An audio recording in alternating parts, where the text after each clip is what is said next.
Comment arrêter de se comparer aux autres?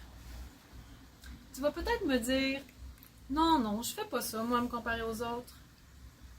Prends un moment pour y penser. Des fois, ça peut prendre une forme très, très subtile.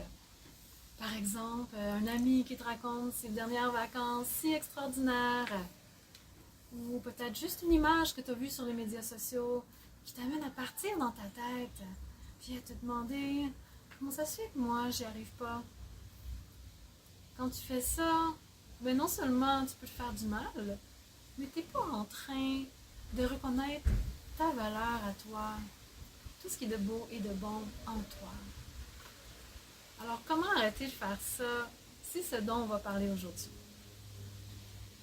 Je m'appelle Martine Aymon, je suis thérapeute en relation d'aide. J'accompagne les êtres qui manquent d'estime d'eux-mêmes à reconnaître leur véritable valeur et à l'incarner pleinement. Ce qui se passe quand tu te compares aux autres, c'est que ton regard part de l'extérieur vers l'intérieur. Et souvent, on se fait une image des autres, de ce que les autres vivent, de ce qu'ils peuvent ressentir, et au fond, on n'en sait rien. On n'est pas à l'intérieur d'eux. On peut idéaliser ce qu'on voit à l'extérieur. Alors, je te propose de faire le contraire, de ramener le regard vers toi.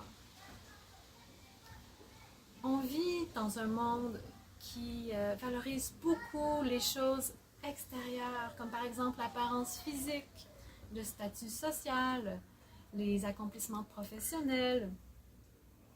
Et ce qui arrive, si ta valeur dépend de ces choses extérieures, c'est que le jour où elles ne seront plus là, eh bien, tu vas perdre aussi le sentiment de ta valeur.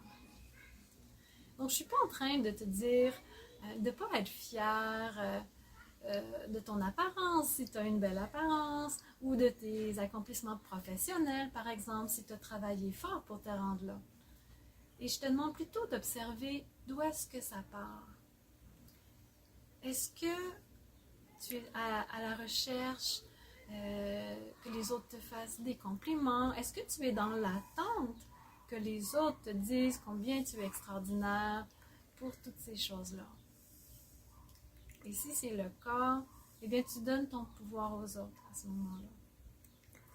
Ce que je te propose, c'est de te demander de quoi, toi, es-tu fier? Par exemple, moi, je peux te dire que je suis fière des épreuves difficiles que j'ai traversées dans ma vie.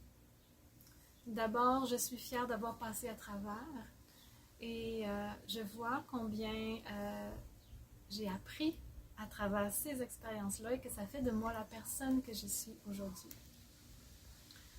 Alors, quand tu es fière de toi, eh bien, c'est quelque chose dont si personne n'est au courant, si personne le voit, si personne t'en parle, c'est pas important. Toi, tu es fière de ça.